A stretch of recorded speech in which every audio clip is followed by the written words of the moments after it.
Qu'est-ce qu'une crypto-monnaie, un token, un coin ou acheter des crypto-monnaies? Quand en acheter? J'essaye de vous expliquer toutes les bases dans cette vidéo.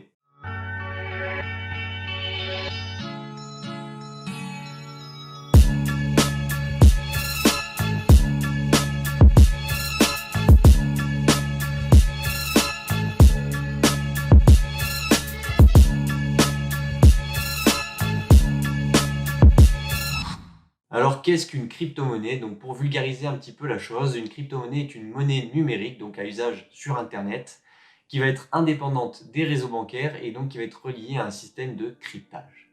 Il existe une multitude de crypto-monnaies. Si on prend par exemple uniquement le top 3, on aura le Bitcoin qui va avoir pour but d'avoir un usage monétaire. On va avoir l'Ethereum qui, est un protocole d'échange décentralisé qui va pouvoir fournir des contrats intelligents. Et on va avoir le stablecoin avec l'USDT qui, lui, par définition, est un actif numérique qui va être stable puisqu'il va être appairé soit à une autre crypto-monnaie ou soit à une monnaie fiduciaire. Une monnaie fiduciaire, c'est une monnaie que l'on connaît tous, telle que l'euro ou le dollar. Dans le cadre de l'USDT, cet actif numérique va être appairé au dollar. C'est-à-dire que pour un USDT, je vais avoir un dollar dans un coffre-fort.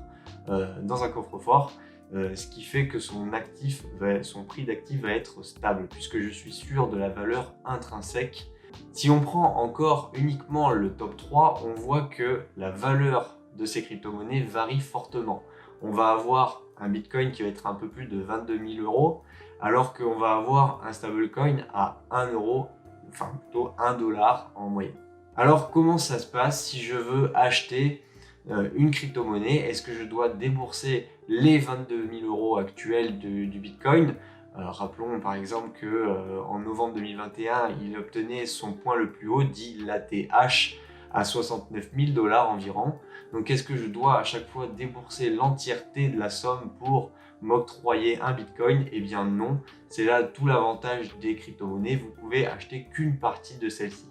Donc par exemple, si vous voulez acheter du Bitcoin, vous pouvez acheter la fraction la plus petite possible. On va appeler ça un Satoshi. Alors, il faut savoir qu'un Satoshi représente 0,000001 Bitcoin. Donc vous voyez, vous pouvez acheter vraiment une partie infime de Bitcoin et donc débourser une plus petite somme qu'un Bitcoin entier. Alors une fois que j'ai acheté ces Satoshi, j'en deviens le propriétaire et je vais pouvoir par la suite soit les garder, soit les échanger par la suite avec un autre particulier, ou alors il va pouvoir y avoir d'autres techniques également pour gagner un petit peu d'argent, telles que par exemple le stacking, le lending, mais ne vous inquiétez pas, ces mots vont être un petit peu barbares, il y a beaucoup de vocabulaire à apprendre dans l'univers des crypto-monnaies, mais il faut juste garder à l'esprit que vous pouvez soit le garder tout simplement, soit le revendre à un particulier, ou soit les stocker pendant une durée déterminée, par exemple, pour vous générer des intérêts et donc gagner un petit peu d'argent avec ces crypto-monnaies. L'avantage de ces crypto-monnaies, c'est qu'elles reposent sur une conception blockchain qui est dite normalement inviolable, puisque on va avoir des mineurs qui vont coder, crypter ces informations dans des blocs qui vont être mis bout à bout et donc qui vont rendre le protocole normalement inviolable. Pourquoi inviolable? Puisque on va avoir plusieurs mineurs qui vont faire ces enchaînements de blocs, qui vont crypter ces enchaînements de blocs contre rémunération, puisque celui qui termine le protocole, le bloc, l'enchaînement de blocs, va obtenir une rémunération. De ce fait-là, ça force tous les mineurs à bien encoder toutes les mêmes données, et si quelqu'un essaye de frauder, essaye de mettre une mauvaise transaction, et ben ça va tout de suite se voir, et donc ce mineur va être déjà hors course pour le bloc en cours de construction. Si ça vous intéresse, pour connaître un petit peu plus la technologie blockchain, pour connaître un petit peu plus chaque crypto-monnaie, par exemple si je vous fais une vidéo complète sur le Bitcoin, une vidéo complète sur l'Ethereum et donc une vidéo complète sur la stratégie, la conception blockchain, n'hésitez pas à me le dire en commentaire, je me ferai un plaisir de vous préparer ce genre de vidéo. Alors pourquoi investir dans les crypto-monnaies? Eh bien, les crypto-monnaies constituent un actif, tout comme on peut en avoir avec la bourse, via les actions, les obligations et autres, comme on peut l'avoir avec l'immobilier. Donc, comme pour tout actif, on va avoir des intérêts qui peuvent s'y appliquer. Donc, en tant qu'investisseur, on a le devoir de s'y intéresser. Après, libre à vous selon vos envies, vos valeurs ou tout simplement votre attrait avec la technologie de crypto-monnaie ou autre, de vous y intéresser ou non.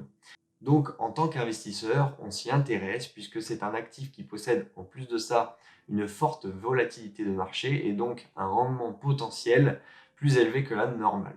Alors attention, encore une fois, une volatilité de marché à la hausse peut être également une volatilité de marché à la baisse. On voit par exemple, je vous l'ai dit précédemment, que le Bitcoin avait un ATH en novembre 2021, je crois, à 69 000 $. La valeur actuelle est aux alentours de 22 000 $, donc on a une sacrée différence à la baisse qui peut être appliquée, mais on a une sacrée différence à la hausse qui peut l'être également. Donc l'objectif, ça va être de profiter de ces hausses et profiter de ces baisses forcément pour générer des intérêts en tant qu'investisseur. Malgré tout, qui dit volatilité de marché, qui dit nouvelles technologies telles que les technologies des crypto-monnaies et donc conception blockchain, dit d'être très prudent.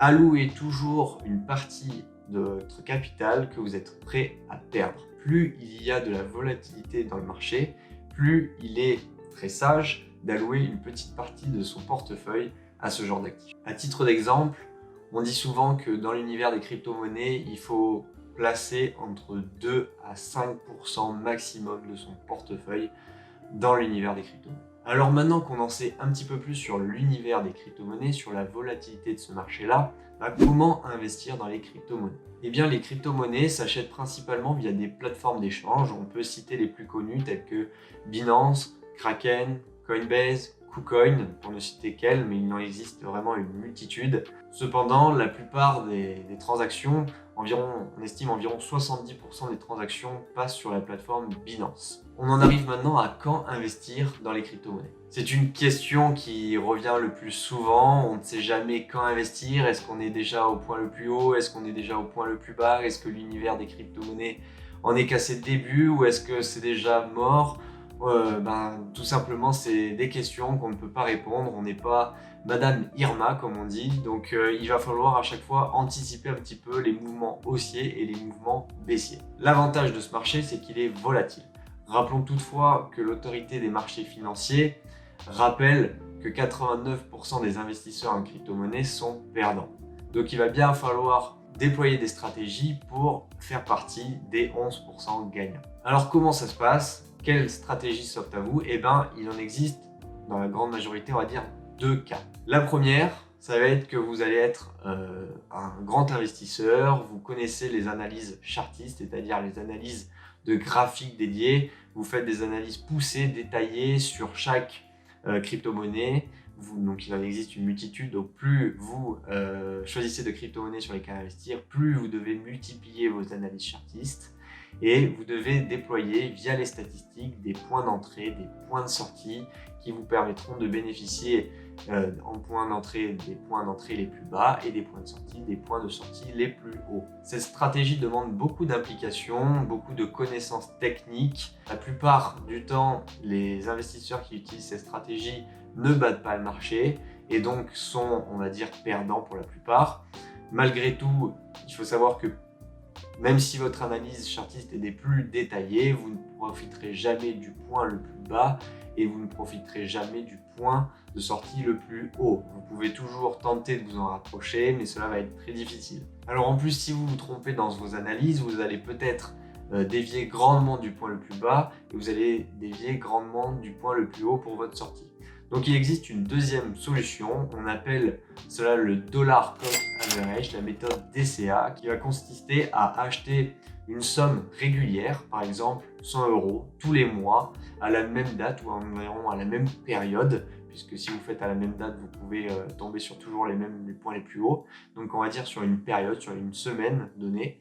Et donc ça va vous permettre de lisser votre point d'achat, puisque je m'explique. Si vous investissez 100 € par exemple tous les 2 du mois, et bien si vous avez un prix du Bitcoin qui était, on va dire vraiment, pour l'exemple, à 100 €, et ben le 2 janvier 2022, bon, vous l'achetez à 100 €. Le 2 février 2022, vous rachetez 100 € de Bitcoin, et bien il était là à 1000 €.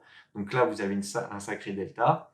Si vous l'achetez maintenant le 2 mars, et bien vous l'avez à peut-être 50 € et ainsi de suite. Donc au final, au lieu de faire un all-in à chaque fois sur un moment, eh bien vous allez lisser votre prix d'achat et au lieu d'avoir un point à 100 euros, un point à 1000, un point à 50, eh bien vous allez moyenniser le tout et vous allez par exemple avoir une quantité de Bitcoin lissée au prix de, je ne sais pas, peut-être 200 euros alors que maintenant il en faut 500 euros. Voilà. Donc ça c'est la méthode DCA. C'est la méthode que je vous conseille, c'est la méthode que j'applique dans la grande majorité des cas également, puisque ça demande beaucoup moins de temps, ça demande beaucoup moins de connaissances techniques et ça inclut beaucoup moins de stress. Alors maintenant qu'on en sait un petit peu plus sur l'univers des crypto-monnaies, quand est-ce qu'il faut acheter? Mais alors maintenant, on va se poser la question de que faut-il acheter? Il existe environ plus de 10 000 crypto-monnaies différentes. Difficile de faire un choix et difficile également de les acheter toutes. En plus, certaines de ces crypto-monnaies vont avoir vraiment un réel fondamental, c'est-à-dire qu'il y a une réelle conception derrière avec un réel but. D'autres crypto-monnaies sont là pour profiter de la vague, prendre de l'argent. Il y a eu de nombreuses arnaques, de gens qui ont développé un protocole, qui ont profité un petit peu de la hype des crypto-monnaies. Et donc les gens qui n'y connaissaient rien ont acheté de cette crypto-monnaie et du jour au lendemain, elle s'est totalement effondrée. Si vous êtes novice, je vous conseille d'investir uniquement sur les top 5, top 10 des crypto-monnaies. C'est là où il y a le plus d'investisseurs, donc c'est là où on va avoir des crypto-monnaies les plus robustes avec un réel but. Encore une fois, il y a quelques exceptions, mais du coup, c'est là où vous allez prendre le moins de risques. Malgré tout, si vous voulez faire de plus gros bénéfices, il va falloir faire de votre côté quelques analyses détaillées, plus poussées de chacune de ces crypto-monnaies qui seront dans un rang un peu plus loin du top 10 puisque c'est là où on va avoir les plus hauts rendements. Plus haut, qui dit plus haut rendement dit encore une fois plus de risques et plus de risques de tout perdre. Enfin, dernier point d'attention, ça va être quel objectif d'investissement, quel objectif de rendement. Oui, si vous investissez maintenant sur les crypto-monnaies, la plus grosse erreur que l'on faisait tous et que l'on fait tous au début, c'est que on investit sans avoir de réel objectif. Je prends 100 euros de Bitcoin et je vendrai quand il aura atteint son plus haut. Oui, mais qu'est-ce que le point le plus haut? À quel moment vraiment je vais vendre? Est-ce que c'est le point le plus haut de 2022? Est-ce que c'est le point le plus haut de 2024? Rappelez-vous que ce soit en crypto-monnaie ou en bourse, on a à chaque fois une fluctuation de marché, à la hausse ou à la baisse. Donc le point le plus haut à un instant T ne sera peut-être pas le point le plus bas pour le mois d'après. Voilà pourquoi il faut bien vous fixer des objectifs.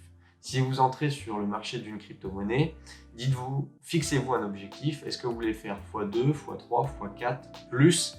Voilà, fixez-vous cet objectif, vendez quand vous avez atteint cet objectif parce que forcément il y aura des moments les plus hauts, mais il y aura des moments les plus bas. Et rien n'est plus frustrant que de se dire qu'on aurait pu vendre précédemment, profiter de ce point le plus haut, qu'on a été bête de ne pas vendre et de voir le cours s'effondrer juste après.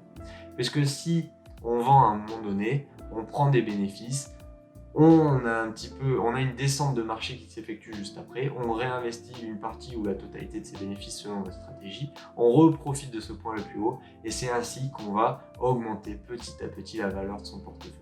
Alors, comment contrecarrer justement la fluctuation de marché? Eh bien, vous pouvez vous fixer des objectifs par palier. Je m'explique. Si vous achetez 100 euros de Bitcoin, eh bien, vous avez pour objectif qu'il fasse x4. Mais au lieu d'attendre que le Bitcoin vale 400 euros, vous pouvez vendre par exemple 25 euros lorsqu'il vaut 200 euros, donc il aura fait un x2, 25 euros de plus lorsqu'il aura fait un x3, et donc vous pouvez vendre les 50 euros restants de votre investissement initial lorsqu'il vaut 200 euros. Et vous pouvez encore le laisser courir avec les intérêts juste après, jusqu'à ce qu'il atteigne son point le plus haut et qu'il y ait une baisse. S'il y a une pointe de baisse, vous avez pris déjà 3 paliers, donc ce qui est énorme. Et s'il continue, vous avez toujours ce qui reste, qui continue de courir. Voilà, j'espère que vous en avez un petit peu plus appris sur l'univers des crypto-monnaies. Encore une fois, n'investissez que ce que vous êtes prêt à perdre. Le marché des crypto-monnaies est un marché très volatile, une technologie quand même qui reste toute nouvelle. Donc, soyez prudents et prenez soin de vous.